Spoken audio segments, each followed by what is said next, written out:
Dene, welcome back to the podcast to answer these burning questions that our community had about relationships. Now they're general, so disclaimer, general advice, just general perspective from a relationship expert. Oh Um, God. I know I'm really putting you on the hot seat now, but they're such good questions. And Aw. following on from our last conversation that we had around love being justified. Hmm. And it's a very, very conscious choice. That's how I see love. It's a conscious choice. It's not a necessity anymore. Like I don't need you, Yes. I want you. And I feel like there's so Mm, much power in that. love that. So let's dive into the questions that you guys had about love and relationships. Okay, the first one, I love this. How do I stop attracting emotionally unavailable people? Oof. This is one of those oof questions because whoever asked this question, I love you, but you're not going to like my answer. You I know. ready? Yeah, listen, they're all just I FYI. love you. We're going to make a lot of And people really mad. I know. Here's the thing. We attract emotionally unavailable people when we ourselves on some level are emotionally unavailable. Yikes. Yeah. And a lot of times that's because there's safety in the person who is, quote, rejecting me, who actually isn't attempting to see me or be present and listen. Game, recognize game. So I'm telling you what I have had to come to an understanding of Yeah. myself. And you really, the invitation becomes to do some work around where am I emotionally unavailable? Where is this person mirroring back to me? Some aspects of myself that really struggle with deeper layers of intimacy and what that means to be seen and witnessed. And what is historic here, right? Like, what is the pain point of this person and what they evoke that feels familiar, that feels like something from a caregiver or a parent or someone in my life, that I'm feeling like if I can just rectify that energy with this person, then somehow it will mean that I am lovable, right? And the work really becomes how do I focus on being lovable to me, feeling like, my messy bits, as I often say, are something that I can love and be in deep acceptance of. Because normally when we don't want people to see those aspects of who we are, it's because we're rejecting them within ourselves. And someone who isn't attempting to see me doesn't feel threatening because they're not really trying to encroach on that Yeah. area. So a lot of times I really have to look at why I want someone who doesn't really want to be present with me. And that actually has a lot less to do with them than it does a lot more to do with me. Yeah, like I can't stress enough. It's so obvious, but unless you actually walk it, I don't think you could fully Mhm. understand it, that you wouldn't be attracted to them. Like their emotional unavailability would be an ick if Aw. you were like really what I call full up, Yeah. And it's and tough because yeah, it's tough because I feel like we've all been there. Well, maybe not all, but like I think in our own way, like it's coming into deeper layers of self-acceptance. And you're absolutely right. Like the more that we love ourselves and are like, I am good in my skin as I am with myself, the more that that's not attractive to you. Like the games, the hot and cold, the breadcrumbing, like it's actually more of a turnoff than it is something that activates a sense of arousal. yeah, for sure. And this is so following on from that, and I get this feedback a lot, and I wonder if you do too. People just exasperated because they're like, I've done the work. There's no much more work I can do. And so the question was, I've been single for a long time. How do I not let that make me feel like there's something wrong with me? Oh, just I like want to like come here to me and hug me. Person asking this question, like, because I think I have such a visceral response when I hear that, because it's something I hear so often, Yeah. especially from women that I work with, that, really understanding this is a big part of our programming. Ladies, I'm speaking to you in this, that you are incomplete until you're partnered. Some of these dominance based structures really require that we continue to buy into that narrative. There's nothing more threatening, I often say, to a patriarchal society than women who feel whole, complete, and good enough as they are without a person on their arm, right? And so, how do I really be in the space of not feeling like there's something wrong with me? I build and create the biggest, most beautiful, full life that I possibly can, not in waiting energy. And that really looks like, surrender. And to me, surrender is if that never came into my life, like if I had to surrender to the possibility that that will never be my experience. Now, I believe you wouldn't want it if it weren't something you were meant to experience, and you will, but Mm. that's another conversation. But if I had to live my life not in the energy of waiting, because a lot of times that is the thing that is blocking whatever we are attempting to manifest like nothing else, right? But if I Mm. lived my life just not waiting and holding my breath until that came, how would I live? What would I do? What would I be interested in, right? And can I start living that way now, cultivating just so much life force and gratitude and abundance and beautiful things in my life that I mean, a partner would be the icing on my cake, but it might also kind of take away from the next thing I want to do for myself, like that energy. And all of a sudden, I promise you, you will just draw in all of the experiences and connections and things in your life that you long for. But as long as some part of you is holding your breath and believing that I can't really start living until I have it, then that is the waiting energy that actually pushes that thing that you're longing for away. I know it feels counterintuitive, but that is the truth of how the universe works. I cannot endorse that advice and that guidance enough. It's that Mm, beautiful saying, the cave that you fear to enter holds the treasure that you seek. And that's so, right. what it is that you are feel like you are lacking or not experiencing it, I have sat in that cave in terms of not being partnered. And I've also sat in that cave in terms of not being a mother. And Mm, I can tell you that there is so much empowerment that comes out from sitting in that cave yeah. when you face like what would my life would be like if this doesn't happen and how can I make it the best expression and experience of and for myself, and it just liberates you. And as a result of that liberation personally, this is just a personal anecdote, um I was so surprised at who I then became attracted to. Totally different Oof. than I was before I walked into that idea that the partner that I wanted ended up in a way leading me to the partner that I never would have chosen otherwise. That's so So beautiful. I Yeah. can't. And I think there's so much medicine in whatever the thing is not happening, that that's the cave that you're talking about, right? Like that Mm, is the thing that I have to go into to understand elements of what I'm attracted to right now and why. And it's all kind of not kind of, it's all by design. Like the universe is always conspiring to support us in having whatever it is that we want, but in a way that is going to be most fulfilling to us on a soul level, not on an ego level, not on a fear mm. based, I'm not enough level, but on the level of your soul and what is everything you actually dream of. The universe is trying to get us there. But a lot of times, if it hasn't happened yet, it means like there's a little bit more energy around like my cleanup work and what I need to understand about myself to be ready for that thing to come into my life, you know? And I don't like the idea though of doing the work to get the thing. Absolutely. Like I like I completely align with the idea of no, I'm actually going to walk into this cave. It's not a cage. It's I it's mean, a cave. maybe if you're into It that. feels like Okay. a cave.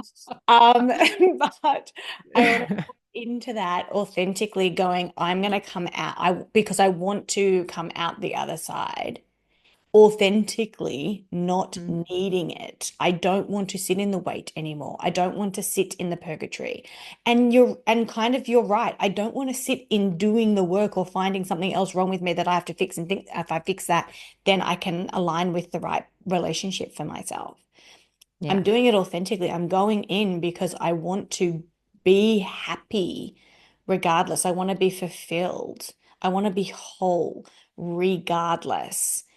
And that needs leads me, I think, it's kind of same answer, but I'm going to ask it because it was a question that came up. That then, how do I attract a relationship that is truly aligned with who I am?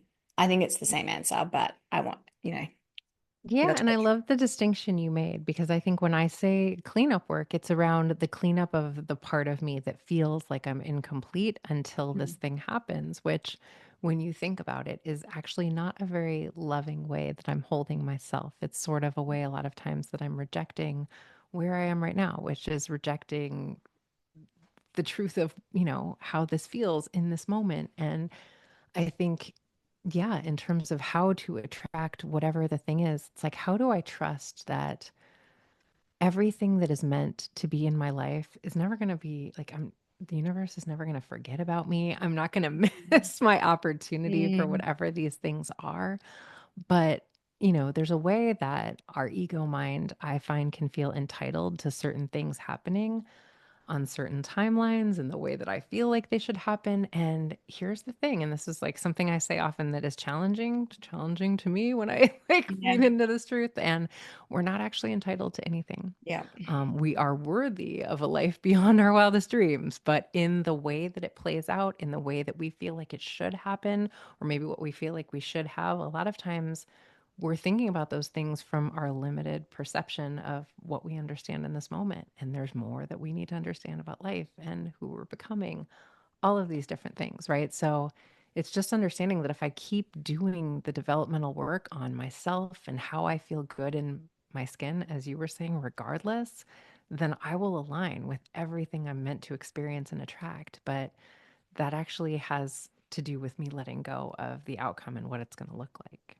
And that's what I love about the book Sovereign Love. I think the undercurrent, from my perspective, probably not from yours as you wrote it, but the undercurrent to me just kept saying a romantic partnership is not the prize, it is not the goal, it is not the finish line. And I think that that's how we see it. And I always go back to beautiful guidance that I got from a healer of mine who said to me, stop coming to me when things fall apart.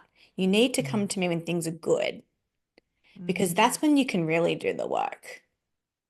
Mm-hmm. And it's like, so what happens when you do all this self-development work because you want the goal? You get the goal, you find this partner. It doesn't stop. It actually gets harder in a different way. And Gosh. I think I've had to work harder at my own sense of self and not to fall into the temptations of self-abandonment that we've talked about, and not fall into even gender role expectations and all of that. And then so it's become this whole other level of learning. And Mm-hmm. this other question that came through was leading to that in terms of how can I express my needs and boundaries without feeling too much or needy or pushing my partner away? Because when you get that, the prize, um, I'm rolling my eyes because it's really a prize. It's just Love it. another phase. It's just another Mm. iteration of life. But when you get to that, then like it brings up all this other stuff. So how do you turn up as Yeah. yourself and not feel those ways when you assert your needs? Yeah. Well, I just first have to touch on what you said that I love so much because I think so often, and, you know, in my work as a couples therapist, I think the problem with thinking that this person is going to be the prize that I get at the Mm. end of a long quest is that there's this anticlimactic, like, is this it? Like, this, I can see they're just another human being with all of their human things. And it's like really Like surged. that thing that goes around that says like when people break up, they're like, what you realize is that they're not actually that special. It was your attention that made them special. Yeah. And it's like, It's oh yeah, just that's so true. Think about that when you got a crush next. Like it's your attention that makes them so special. absolutely. This person is mirroring back to you the aspects of yourself that you have felt liberated in experiencing and being and feeling for yourself in their presence, right? So it's like when someone falls in love with you or you're falling in love with someone, it's like this surge of dopamine and feel good chemicals. It's like a high, like when you're doing drugs, right? Because it's like all of a sudden, I feel amazing and I feel beautiful and I feel free, all of these things. Well, those things were always accessible to you. It's just that you felt like you were able to access them or you had permission to feel them about yourself because someone else was mirroring back to you, oh, you are all those things, right? But it's like, if I can just get like, that's who I am, whether this person is telling me that's the case or not, I just have to trick my mind into really remembering that, whether there's someone here saying it or not, right? But in terms of the question that you were saying someone asked, I think this thing of how do I get my needs met without feeling needy or, you know, feeling like I'm too much or not enough for my partner. I think I often say, you get to want whatever you want. Like, sky's the limit, maybe too limited. And your work is always to come into right relationship with why I want the thing that I want, right? Because what you were saying is really true. A lot of times, the why I want whatever I want is not questionable, but it's rooted in something else. It can be gender roles. It can be a story I'm telling myself about what it means if I don't get this thing. It can be something that's not actually in alignment with the person that I want to be, but something that my ego mind is convincing me I need in this moment in order to exhale. And is it true? Right. And so I always say, like, once you've done that inner inquiry for yourself and you've gotten really clear about, like, why is this important to me? Then you can go to your partner and do some of what I love to call this offensive communication around like making a request, but doing it with taking a lot of personal responsibility for like why this feels important. What's historic about this that would make this feel like so loving and so supportive? And, I would love if you could support me in meeting this need. And then you ask for that person's consent, right? And that's the thing that I'm often really passionate about as challenging in our relationships is that we're not actually entitled to any needs getting met, but we know it's an aligned relationship when we can find alignment and when we can find someone who's like able to hear us and able to meet us there and is receptive to that energy. And normally, if we ask from that open hearted space of vulnerability, I find, it's a lot easier for that person to meet us there than when we're in that space of demanding or feeling shortchanged or resentful or all of these very human tendencies that we all fall into. But it's like, can I just get clear for myself first about why this is important to me so that I can, as my inner adult, not my activated child, but my inner adult, go and communicate to my partner about why this is something I'd really love for you to support me with? The next question was going to be, what's the difference between chemistry and compatibility? And you've just summed that up. I think even like looking back on relationships, I Mm, love that. You've said that so many times before that, and it always hits me right square on when you say like wait, what do you say? You say it so much better than me. no. That you don't have to like they don't have to give you anything.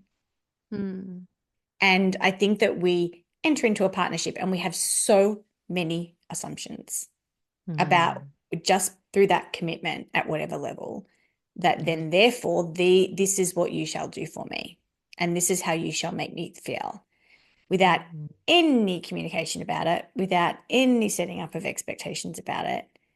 And it seems to be a combat rather than a conversation. Without any reverence for what a gift it is to have someone in my life to support me in these needs being met. I think a lot of times in the ownership template that we were talking about, we feel like you're my person now. That's your job. Fall in line, do these things for me. And I think that's where we start to feel in the space where we're not really seeing one another anymore. And what I find so often with couples is that's not sustainable in the long term because all of us want to feel really seen and valued no matter what. It's just a human thing, right? So when I just believe that I'm entitled to my needs being met by you, over time, it starts to create these ruptures between us that become a lot more difficult to repair than if we were just asking from the space of, it is such a gift to have you. Would you be willing? Could you maybe meet me here? Would you be open to doing it this way? And then most of the time, our Yeah. partner will, but it's just a very different energetic we're bringing to the conversation when we hold it that way. Yeah, absolutely. I love that. I always come back to that and remind myself of what you say in that space. Last Mm. question. This is such a good one. I'm so keen to hear what you have to say about this. Can people really change in relationships, or should I believe the red flags when I see them? Believe the red flags. And I don't love the term red flags, to be honest. Okay. But I think believe what you're seeing in front of you. And people can change, but they change when they decide to. I Yeah. think change normally comes from an internally motivated place, not from sort of being nagged into submission. I often Yeah. say by anyone. I have yet, in all of my years in this body, met anyone who made a really long, substantial change in their life because someone else talked them into it. And there's a form of cognitive dissonance that we all fall into in relationships. And it's, it's understandable that we do this because our activated inner child is telling ourselves the story that if you loved me, you would change for me. It's that same thing of like, if dad really loved me, he'd show up on Saturday when he said that he would, right? Not understanding all of the other variables impacting dad's ability to show up in integrity that actually have nothing to do with you. But it's the same for our partner. And it's like, we understand for ourselves that, like, I'm going to start eating healthy tomorrow, right? And then tomorrow comes and goes and we still haven't done it. We understand that about ourselves. Like, yeah, well, it's human. But when it comes to our partner, we tell ourselves the story somehow, if you loved me enough, you would do this thing that I want you to do, and you would maintain that change for me. And it actually not only doesn't make any sense, but it never really happens because there's a part of our partner that feels like, and it's not conscious, but they're telling themselves the story. If you don't love me for the truth of who I am, then I'm not going to be that for you. Right. And people don't sort of rise to our criticism and our contempt for the lower parts of who they are. They sort of are in this space of, if that's who you think I am, then that's who I'm going to be, right? But when we see the beautiful aspects of our partner and we celebrate those and we really sort of, are in that space of like what we appreciate appreciates, then our partner's like, oh, you like that? You want some more of that? Right. And so it's Yeah. like we can celebrate the things that are really working and that we really love about this partnership. And then it's like what we resist persists. So if it's not something that you like, I would say, like, is this something I can live with? Then I'm going to have to live with it until they are actually able to choose to do something different. And if not, then maybe it's the quote red flag and something that I'm like, I'm not down with. That's a non negotiable for me. And that's okay too. And that's why I like the title of the book, Sovereign Love. And I can't stress enough that in many cases we are the blind leading the blind. And so when I was in a situation where it was going to be so easy for me to essentially manipulate the situation to work in my favor, Mm, and somebody that was extremely dear to me was in a lot of eh, personal turmoil, and he said to me, and I haven't done this, and this is why we're not together yet because I haven't done this, I haven't done that, and then so many of my well-meaning friends that wanted my happiness because I mm, projected that this relationship would make me happy were like, well, then just like sort it out for him and then you can have what you want. And I was just so adamant that in that conversation, I said to him, only you can do that. And as a result, we never saw that relationship through. And I'm totally mm, okay with that. But my goodness, the feedback that I kept getting from people was you can have what you want. Just basically do it for him, manipulate the situation. And it's like, no, I didn't work this hard in on my sovereignty and my self-understanding to then contort a circumstance.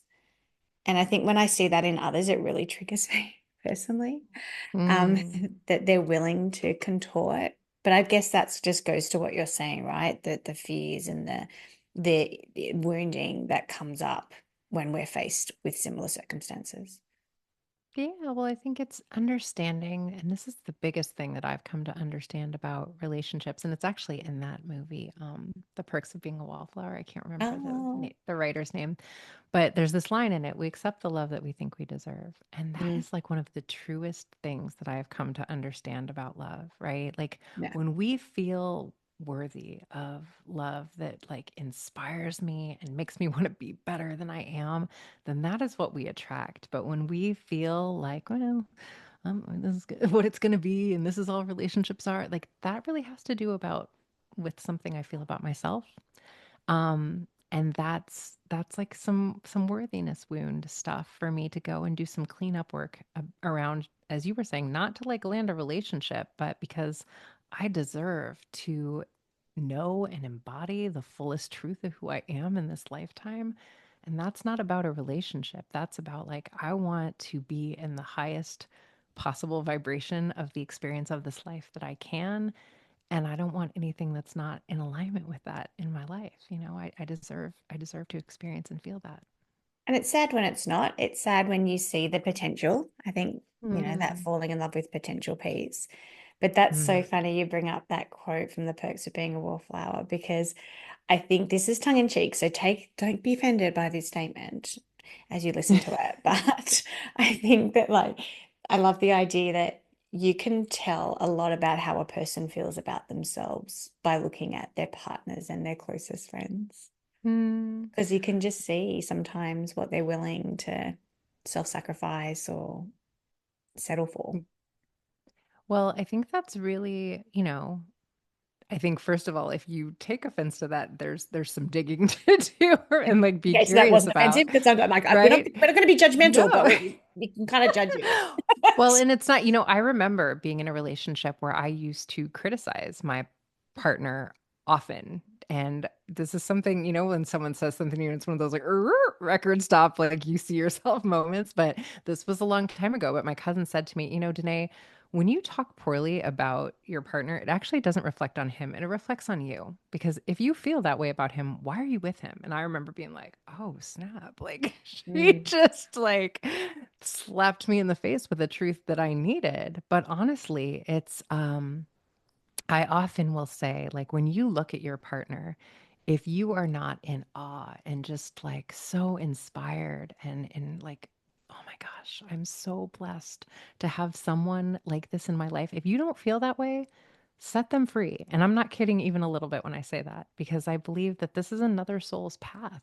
And someone at some point on their journey hopefully will feel that way about them. But each of us deserve, if we're going to be in a partnership, to feel that way. It's just my belief system. And, you don't have to agree with me, but not yeah. you, but anybody. But I think that I think when we don't feel worthy of things that are just, oh my God, how is this good? I can't believe I get to experience Mm. that. Then that's not our experience of this life. But when we feel worthy of it, like everywhere we look, life is that, it's where we really attract what we believe to be true in this life.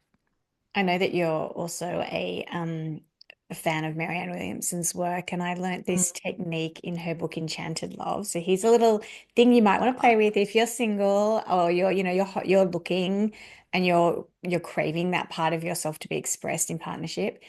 Mm. Um, was and I wrote so many different versions of this, ideas of how I would speak to them in Mm. admiration, like, what I would feed back to them. And I went through so many iterations because I realized from what I was writing that there was so much conditioning happening.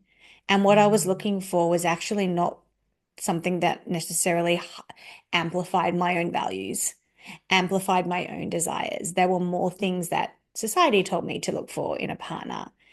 And so I kind of played with this concept for a few years. I'm not saying it takes you a few years. It took me a few years. And it's so what I say now and what I wrote eventually, and then what I can say now is so different to what I could say in a few years. And it still blows my mind and it makes me so happy when I say things like, oh my gosh, I really respect you. I Oh, really admire you for this, for that. And to be with someone that you do admire and respect, I mean, they just happen to be some of my values because of what they do, how they spend their time, how they speak to other people, how they move through day-to-day life. Oh my gosh, that's not where I was a few years ago at all. And so there's just a little way you can, maybe start to look at where you're at in terms of what it is that you want. And I love what you said, why you want it, oh, knowing your why. I'm Um, obsessed with that. it That's so transformed good. everything for me. And that's what I mean. Like, what I find now is so important was not what I found important a few years ago. Mm. And it's a I total, think, like, I wouldn't have been able to go there. I wouldn't have yeah, liked it.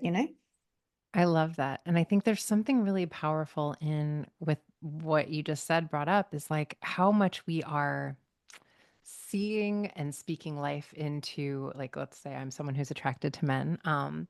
I'm seeing those qualities in all of the men in my life and celebrating them, right? Because it's like what I am experiencing in the world, I start to amplify and experience more of. And I think, and this is a big one for us ladies, that a lot of times I work with a lot of women who are like wanting partnership and wanting to be in a relationship with men.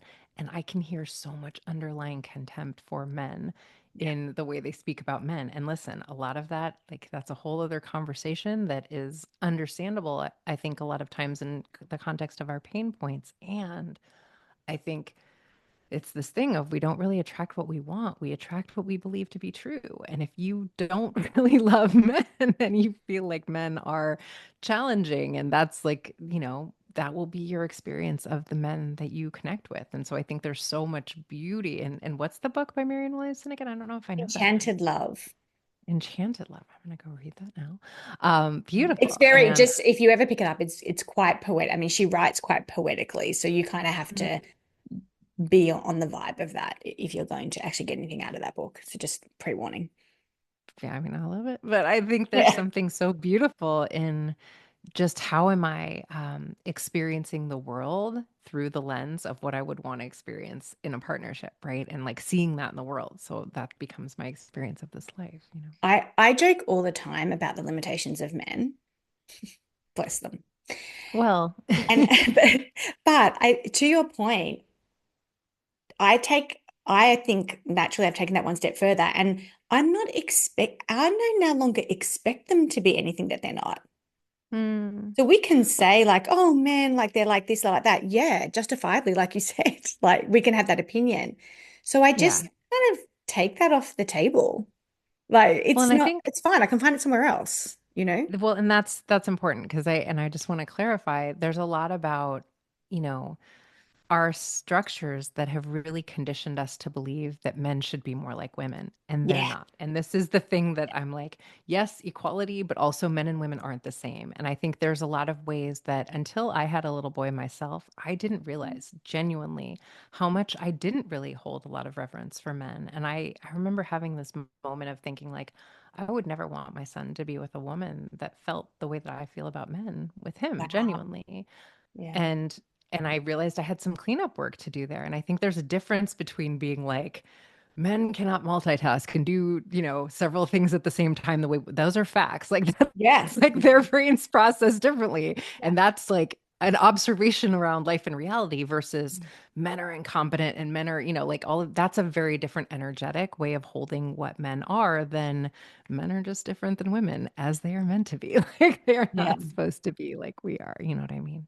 Yeah, totally. And so stop looking for it.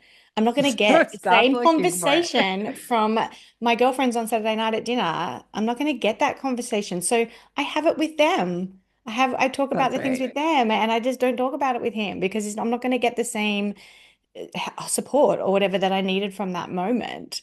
And so I don't, and I think that goes back to looking at that prize, like the person that's going to complete me, the person that's going to understand and accept all of me. It's like, nah, how boring.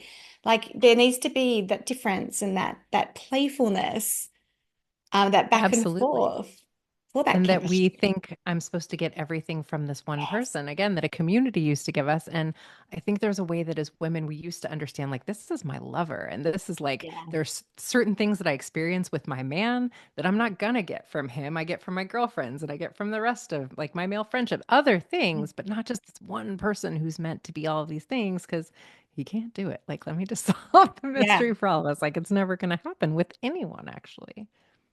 It lets you off the hook too. You don't have to be everything to them.